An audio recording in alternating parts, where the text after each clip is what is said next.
Look, cheating doesn't just happen out of the blues, ladies and gentlemen. A lot of you trust yourself too much. I can never cheat. I can never cheat. That's not how cheating used to work. Ladies and gentlemen, you can't really know for a fact if somebody is going to quote unquote cheat on you, but you can predict.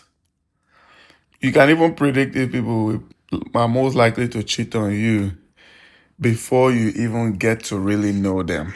How can you do it? One of the ways is just see how they interact with the opposite sex in general. You don't have to be in a relationship to have boundaries, ladies and gentlemen.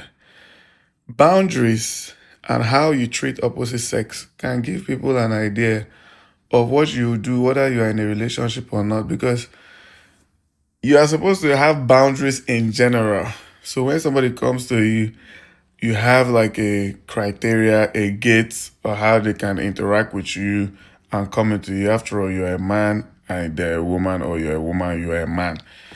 Ladies and gentlemen, some people now, everybody, attention guaranteed.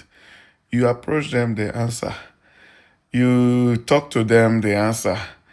Let's go here, they are going. Ladies and gentlemen, their interaction with the opposite sex is called laissez-faire.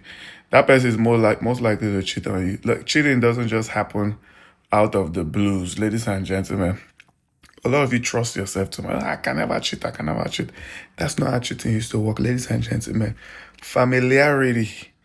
In many cases, familiarity is what actually can lead up. It's like a stepping stone. Not saying you should not have friends with the opposite sex, right? Not saying that you should not do that, but there's a way that you interact with the people. You know what I'm talking about. It's kind of like some type of, conversations.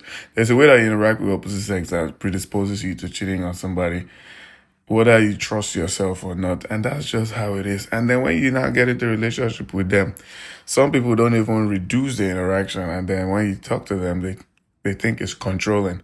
That's number 2 flag. At that point, I don't know what you are waiting for inside that ship. Whether it's a situationship or relationship, even talking stage, end it.